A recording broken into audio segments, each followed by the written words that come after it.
감사합니다. 오늘 말씀 사도행전 14장 19절에서 22절까지 말씀 맞습니다.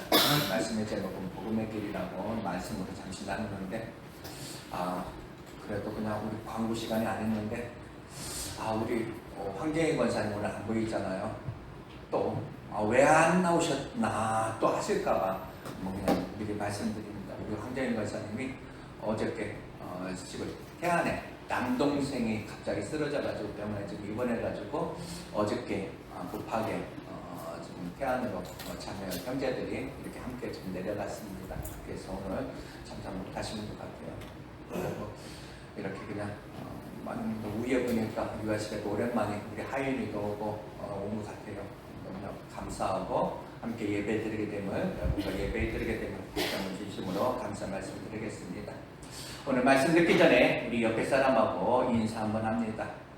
지난주에 어떻게 했더라고요? 어떻게 인사했습니까? 지난주에 전도를 못하면 아이를 낳자고 이렇게 이야기했는데 오늘은 반대로 거꾸로 한번 이렇게 인사합니다. 아이를 낳을 수 없으면 전도라도 합시다. 여러분 옆에 사람 보면서 가만히 생각하니까 지난주 인사를 잘못한 것 같아가지고 아이 낳을 수 없는 사람 보고 아이 낳으라고 하면 이게 내가 실수한 것 같아가지고 오늘은 반대로 거꾸로 아이를 낳을 수 없으면 전도라도 합시다. 옆에 사람 보면서 다시 한번 인사합니다. 전도합시다.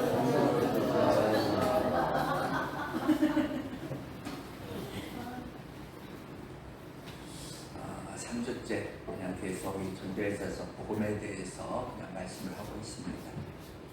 오늘 본문 여러분 잘 아시는 사도행전 14장 19절에서 22절까지 말씀 속에서 복음의 길이라는 말씀으로 진정한 이 복음이 복음되기까지 우리들이 어떻게 해야 되는지 그 초점을 맞추어서 말씀을 드리려고 합니다. 베르베르의 그런 책 개미에서 호르몬과 페로몬에 대해서 이야기가 소개되고 있습니다.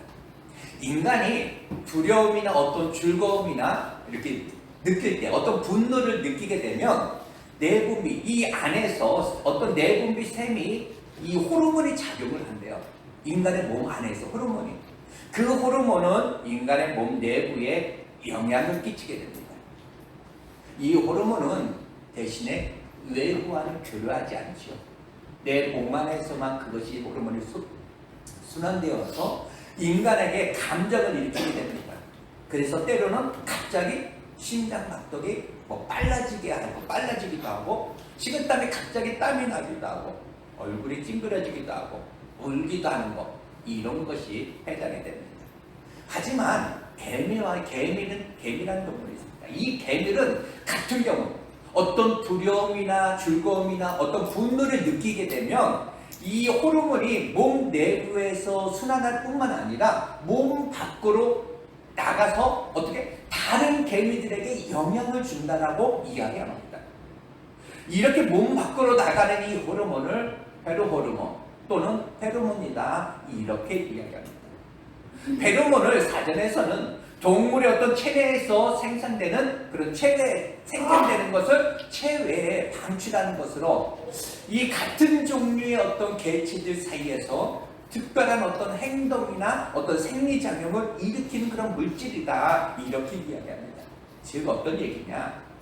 개미 한 마리 어떤 개미에 의해서 수많은 개미들이 그 한 개미가 느끼는 그 감정이 전이되어서 개미들의 어떤 놀라운 그런 감각을 일으키게 된다. 똑같이 전이된다라는 이야기입니다.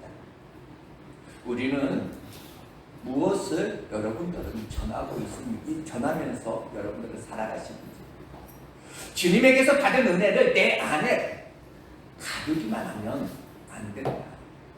이 개미들처럼 나를 통하여 또 흘러가야만 하는 이 복음의 물결이 내게서 끝나져 버리면 아니 된다라는 이야기입니다. 우리는 어쩌면 이 단절된 그런 삶을 살아가고 있습니다. 내 안에서만 무너익어가는 어떤 신앙? 그것은 별 의미가 없다라는 이야기입니다. 진정한 복음은 이 개미의 어떤 페로몬처럼 내 어떤 울타리 안에 갇혀있지 않는다. 반드시 내 안에서 흘러 넘쳐서 또 다른 사람에게 영향을 끼치게 되는 거. 이게 진정한 복음이다 라는 얘기입니다. 그럼에도 한 사람에게 또한 한 지역에게 이 복음이 복음되기까지 평탄한 길만은 아닌데 문제가 있습니다. 우리들 사람들의 생각과 전혀 다른 것입니다. 우리들의 생각은 어떠합니까?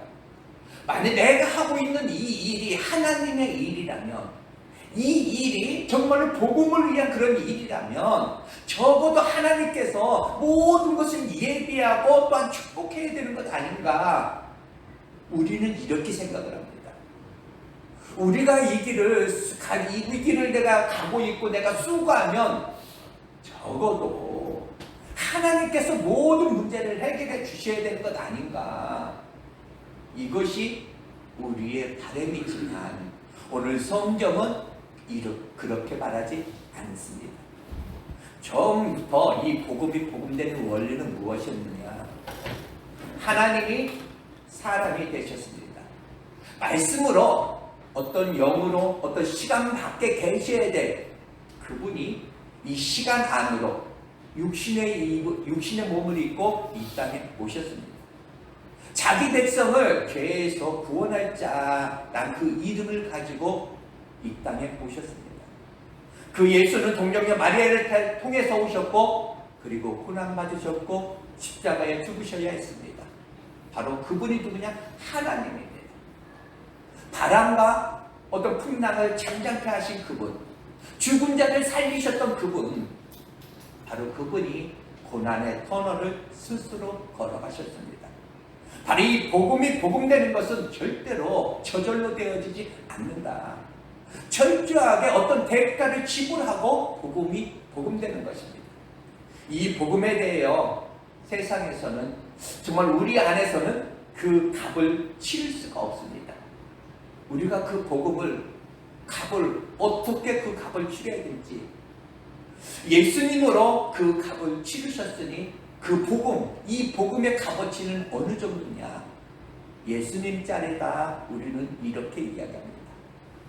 우리가 옷 한 벌 10만 원 주고 사면 그 옷은 10만 원짜리입니다. 내가 100만 원 주고 사면 그 옷은 100만 원짜리입니다.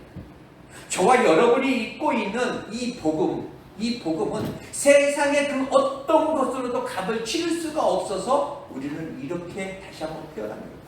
아, 이 복음은 예수님 짤이다. 그래서 이 복음은 절대로 싸구려가 아니다라는 데 있습니다. 이 복음이 절대로 내 삶의 어떤 현장에서 싸구려로 어디 우리가 취급해서는 안 된다. 조금 내가 힘들다고, 조금 내가 어려운 일이 있다라고 이 복음을 내가 밀어내서는 안 된다는 것입니다. 사랑하는 여러분, 복음이 복음되기에는 철저하게 어떤 대가를 지불했다. 만약 그 복음이 되기 위해서 어떤 철저하게 대가를 지불했다면 그 복음이 우리 안에서 복음되는 대로 저절로 우리가 복음을 받아들이는 것은 아니다라는 이야기입니다. 이 조국 땅에 십자가가 얼마나 많은지 비행기 저녁에 한번 타보셨습니까? 십자가 불빛이 얼마나 많은지, 그렇게 구원의 은총을 입을 수 있었던 그런 이유는 뭘까? 우리나라가 과거에 옛날에 그 많은 선교사들의 어떤 희생과 그 대가를 지불했기 때문인 것입니다. 여러분, 고개를 넘어 터널을 지나 이 복음이 내 안에 또한 이 복음이 정착되기까지 저와 여러분들은 가볍게 그냥 받았을지 몰라도 이 복음이 우리 안에서 복음되기까지 얼마나 큰 희생과 대가를 지불하고 이 복음이 복음되었는가 우리는 알아야 됩니다. 그렇다면 여러분은 돈 몇 푼 앞에 밀려나는 그런 복음? 자존심 앞에 내가 밀려나는 그런 복음? 누군가가 나에게 억울한 소리를 했다고 해서 내 복음 흔들리는 그런 복음? 그런 것이 아니라 진짜 모진 바람 앞에서도 가장 존귀 여김을 받는 이 복음으로 다시 한번 저와 여러분 안에 간직되기를 다시 한번 축복합니다. 예수 그리스도로 말미암은 이 복음은 생명입니다. 자유이죠. 회복입니다. 이 복음은 희망입니다. 복음이 사는 길입니다. 복음이면 된다. 그 소중한 이 복음을 안고 많은 선교사들이 이 생명부지의 사람들을 향하여 달려왔다라는 사실. 이제 또 달려가야 됩니다. 자기 자신을 복음의 빚진 자로 천명했던 바울과 바나바, 오늘 이렇게 소개합니다. 바울과 바나바가 1차 전도 여행 중에 루스드라 하는 이 지역의 전도 사역 중에서 있었던 그런 일. 어떤 일이 있었느냐? 그 전에 오늘 19절의 본문은 이렇게 말합니다. 유대인들이 안디옥과 이고니온에서 와서 무리를 충동하니 그들이 돌로 바울을 쳐서 죽은 줄 알고 시외를 끌어 내쳤다, 이렇게 이야기합니다. 바울과 바나바의 어떤 외침 앞에 처음 안진뱅이가 구원을 받고 자리에서 벌떡 일어나고 뛰어다니는 그런 모습을 그 사람들은 봤습니다. 그래서 군중 심리 속에서 그들이 이 바나바를 제우스라 이렇게 이야기하고 이 바울을 가르쳐서 헤르메스라 이렇게 이야기를 합니다. 그들이 그랬던 그들이 이제 마음이 돌변해서 그들의 손에 돌을 들게 됐습니다. 그리고 그 돌을 가지고 오늘 바울을 때려 죽이려고 달려들었다라는 사실입니다. 그들이 마음만 먹은 것이 아니라 오늘 본문에 보니까 그 사람들은 바울을 향해서 이 돌을 던졌다라고 이야기합니다. 얼마나 맞았는지 사람들은 그가 죽은 줄만 알았습니다. 이제 죽었나 보다 생각해서 그를 성 밖으로 내던져 버렸습니다. 무엇 때문입니까? 그가 그렇게 돌에 맞은 것은 단 하나, 복음 때문입니다. 너무도 존귀한 이 복음을 내 안에만 담고 있을 수 없어서 이 복음을 저들에게 전해야 되겠다는 겁니다. 저들이 나를 향하여 돌을 들고 오는데도 죽이겠다고 저들이 달려들지만 그것보다 더 소중한 이 복음이 내 안에 넘쳐서 또 다른 사람에게 이 복음이 복음되기를 원해서 갈망하는 그 마음으로 전했다. 이 복음을 전하던 이 바울은 돌에 맞았습니다. 죽었다고 성 밖에 내던져졌습니다. 복음을 전하던 이 바울 돌에 맞았죠. 그런데 이 바울에게 어떤 이런 일은 이 바울이 한 번만 겪은 것이 아닙니다. 바울이 복음을 전하는 과정 속에 있었던 자신의 어떤 이야기를 잠깐 표현한 것이 있는데 고린도후서 11장 28절에서 28절까지 자신이 겪었던 이 복음 때문에 겪었던 이야기를 소개합니다. 어떻게 소개하느냐? 감옥에 내가 갇히기도 내가 더 많이 하고 매도 내가 수없이 맞고 여러 번 내가 죽을 뻔했고 돌에 맞기도 하고 유대인들에게 내가 40의 가만배를 내가 5번이나 맞고 3번 휘창으로 맞았으며 자신의 복음 때문에 겪었던 이야기를 하고 있습니다. 인도에서 활동하던 스탠리 존스라는 그런 선교사가 있었습니다. 아무리 전도를 해도 사람들이 받아들이지 않기 때문에 그는 너무나 지쳐서 그만 탈진하고 말았습니다. 그때 묵상 중에 하나님의 음성이 들려왔습니다. 왜 쓰러져 있느냐? 아무리 내가 전해도 사람들이 받아들이지 않습니다. 그때 하나님이 그에게 비유로 다시 한번 이렇게 이야기합니다. 이 사과나무를 보아라. 햇볕이 뜨겁게 비추고 농부가 거름을 주면 7년이면 열매를 맺는다. 지금 열매 없다고 낙심하지 말아라. 바로 이 복음은 열심히 씹을 때를 기다리면 곧 열매를 맺게 된다. 오늘 씹자. 그러면 7년 후에는 반드시 열매를 보게 될 것이다. 라는. 사랑하는 여러분, 여러분은 무엇 때문입니까? 이 복음 하나 때문에. 복음 전도자가 되어 내가 이렇게 하면, 내가 이렇게 복음 전도자가 돼서 내가 열심히 전도하고 주의하며 내 자녀들 내가 책임져 줄 거야. 내 학교를 환하게 열어줄 거야. 이런 것이 아니라 수없이 맞았다고 합니다. 수없는 어떤 고비를 넘겼다고 합니다. 이것이 무엇 때문입니까? 돈 벌기 위해서 바울이 그렇게 고생을 했습니까? 명예를 얻기 위해서 그렇게 감옥에 들어갔습니까? 아는 사람을 위해서 그렇게 매도 40에 감암매를 그렇게 5번이나 맞았습니까? 아닙니다. 아는 사람이커녕 그냥 원수들, 오히려 원수들을 위해서였다.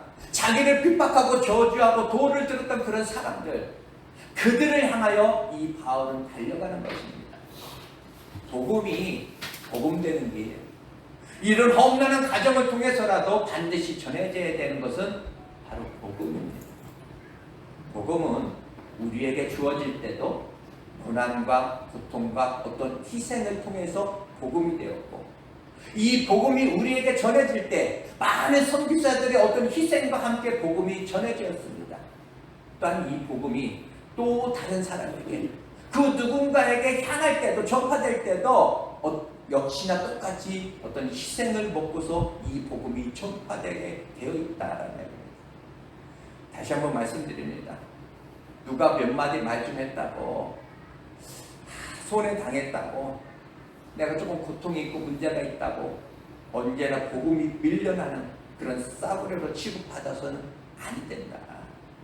적어도 가장 큰 은혜를 입은 저와 여러분에게 있어서 이 복음이 종기 대접 받을 수 있기를 다시 한번 축복합니다. 바울은 성 밖에 내던져졌습니다. 죽은 것 같았고 이제 끝난 것 같았습니다. 그래서 바울의 제자들이 둘러섰습니다. 장례를 치르려고 했는지 모릅니다.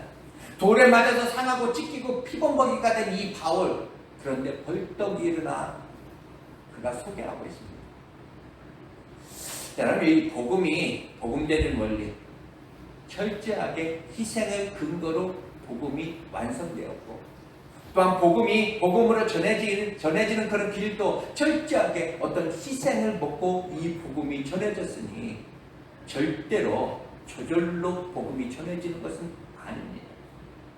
내게 담겨진 이 복음이 너무 귀하여 정말 그 무엇 앞에서도 이 복음을 놓아버릴 수 없고, 어떤 환경 속에서도 이 복음이 중단되지 않는다는 그런 생각이 과연 내 안에 있는가?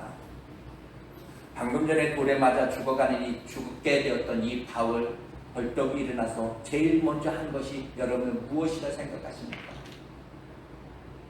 죽었다가 일어난 이 바울이 가장 먼저 일어나서 다시 바나바와 함께 더베로 갔다라는 이야기입니다. 치료를 받아도 몇 달을 받아야 될 텐데 하나님은 그를 다시 한번 일으켰고, 그 일어난 그 바울은 나 좀 쉬어야 돼, 나 좀 어떤 요양 좀 해야 돼, 이것이 아니라 그 약한 상태 그 몸으로 더베로 가서 그는 다시 복음을 전했다라는 사실입니다. 여러분, 이 복음이 복음되는 과정에 알 수 있는 것이 무엇입니까? 그 어떤 형편성에서도 이 복음은 결코 중단이 되어서는 아니 된다. 또 하나, 내 형편을 이야기하면서 내 사정을 이야기하면서 쉴 수 있는 것이 또한 아니다. 복음도 하나님의 일도 쉬는 것이 아닙니다. 복음은 또 일어나고 또 일어나 끝까지 달려가야만 하는 겁니다. 바로 이 복음은 그 어떤 경우라도 중단돼서는 아니 되는 그런 말씀이다 라는 사실입니다. 그런데 중단되지 말아야 될 것이 과연 이 복음만 있는 것은 아닙니다. 사단의 어떤 열심, 그 사단의 열심을 품은 그 사람들을 한번 보십시오. 여러분, 함께 읽었던 말씀이 이 바울을 돌로 쳐서 죽이는데 앞장섰던 이 사람들, 바로 이 안디옥과 이 이고니온에서 왔다라고 소개하고 있습니다. 이 루스드라에서 안디옥까지 거리가 한 400리 정도 된다고 합니다. 400리. 요즘 자동차 문화가 발전돼가지고 400리길 별거 아닌 것 같지만, 그래도 걸어다니던 그 시대에, 그 옛날에 이 400리 가까운 거리가 아닙니다.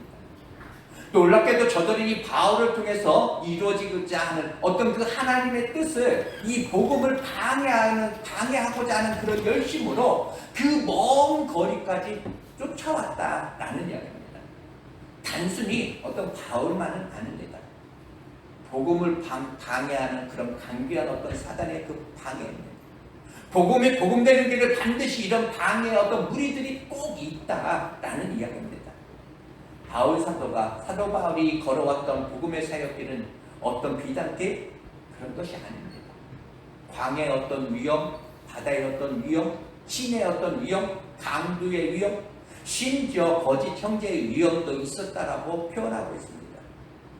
여러분 깜짝 놀랄 사실은 이 복음을 방해하는 이 무리들이 어디에서 왔다고 했습니까? 안디옥에서 제가 왔다라고 방금 전에 말했습니다. 안디옥이 어디입니까? 바로 이 복음 선교사의 출발점입니다. 교회 중에 선교를 제일 많이 하고 먼저 파송한 교회가 어디냐? 안디옥 교회입니다. 바울과 이 바나바가 그 안디옥 교회에서 파송받아서 왔습니다. 그런데 놀라지 않습니까? 하나님의 뜻이 이루어지는데 좋은 계획만 있는 것은 아닙니다. 복음의 사역자 이 바울과 바나바가 이 안디옥에서 전도 여행을 떠날 때 사탄의 그 세력도 함께 그 안디옥에서 출발했다는 이야기입니다. 하나님의 어떤 창조와 번성의 역사에서 선악과를 통한 이 마귀의 역사도 창조 때 이미 출발을 했습니다. 예수님의 어떤 구역 사역도 이 가룟유다와 함께 사단이 출발했다는 사실을 우리는 알아야 됩니다.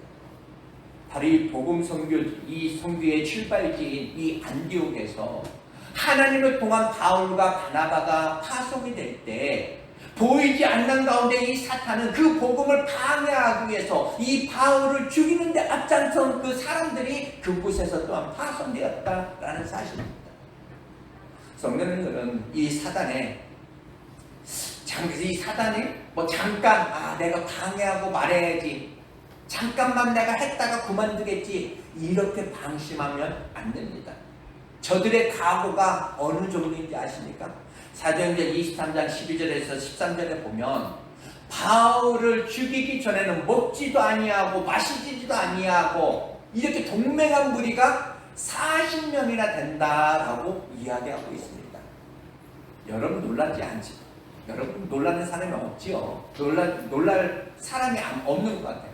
그러나 여러분 자세히 한번 이것을 생각해 보면 모든 원수, 내가 바울하고 그들하고 무슨 원수진 사이 딱 아니잖아. 무슨 원수가 졌고 이 바울을 안디옥에서 파송받을 때 함께 그 바울을 내가 죽이기 전에는 나 먹지도 않고 나 마시지도 않을 거야, 이렇게 동맹한 자가 40명이었다고 합니다. 여러분 한번 질문해 볼까요? 바울의 제자, 바울과 함께 전도 여행을 떠났던 사람이 많겠습니까? 바울을 죽이려고 거기에서 출발했던 사람이 많겠습니까? 저들은 이 바울을 죽이겠다라고 안디옥에서 이 400리길을 따라왔다는 이야기입니다. 저들은 아마 400리가 아니라 4000리길도 아마 또 달려갈 것입니다. 바로 이 사단은 우리가 하늘나라 가는 그날까지 우는 사자를 삼킨 자를 찾듯이 바로 이 구원받은 이 백성들, 복음 사역자들을 죽여갈 것이다 라는 이야기입니다. 마귀는 한때 자신의 어떤 소유였던 우리를 쉽게 포기하지 않습니다. 애굽의 바로가 종이었던 이스라엘 백성들을 놓아 죽었는데 생각해보니까 너무 억울해서 쫓아왔던 것처럼 오늘도 쫓아올 것이다. 이것이 마귀의 열심입니다. 이것이 오늘날의 이단의 또한 열심입니다. 여러분 생각해 보십시오. 바울을 죽이기 전에 먹지도 마시지도 않겠다. 여러분 중에 이런 사람 혹시 있습니까?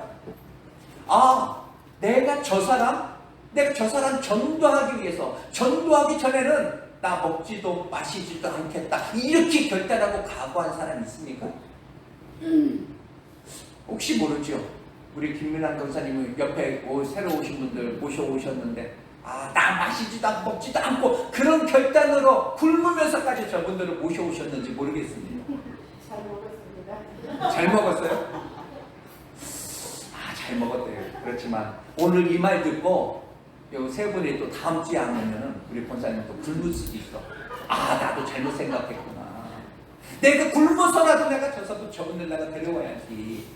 그 마음 먹을 수 있습니다. 한번 권사님 살려주시는 의미에서 다음 주에 또 나오실 줄 알아요.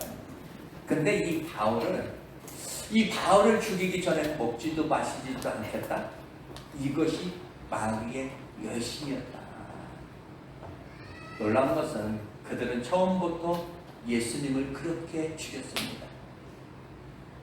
그들의 어떤 열정이 이제 바울을 죽이는데 그들이 쏟고 있다. 오늘도 여전히 이단은 극성을 떱니다. 훨씬 더 열심히 있는 그런 모습으로 세상에 비춰집니다. 그런데 그들은 이 복음을 방해하는 편입니다. 하나님의 위대한 역사 앞에 이 사단은 한 걸음 뛰어서 누구의 마음을 뒤집어 놓을까 우는 사자처럼 노리고 있다는 것을 우리는 늘 명심하고 알아야 됩니다. 마귀는 한 번도 마귀처럼 우리에게 다가오지 않습니다. 마귀가 베드로의 옷을 입고 우리에게 다가오고, 사랑하는 자의 어떤 옷을 입고 우리에게 오고, 자존심의 옷을 입고 우리에게 오고, 감정의 어떤 옷을 입고 우리에게 옵니다. 세상적 어떤 가치관을 가지고 그들이 교회에 들어옵니다. 마귀는 이 악한 사람들을 동원하여서 선동하여서 이 바울로 하여금 바울에게 돌을 들게끔 했습니다.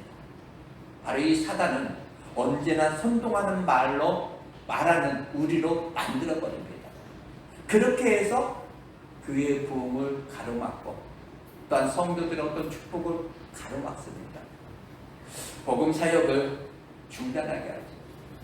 여러분, 이 마귀는 오늘도 이 언어를 가지고, 말을 가지고 우리에게 장난을 합니다. 그래서 이렇게 표현합니다. 권사님, 또한 장로님들, 또한 어떤 항중직은 언어를 다스릴 수 있는 그런 능력이 없으면 항정직을 맡으면 안 된다라는 말이 있습니다. 바로 털 깎는 자 앞에서 잠잠한 양처럼 말합니다.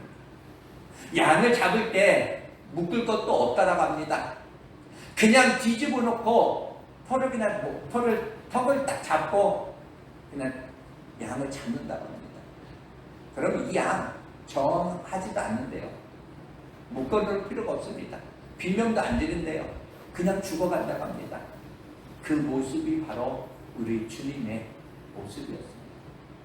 하나님의 자녀된 우리의 마음이 어떠해야 하는 줄 아십니까?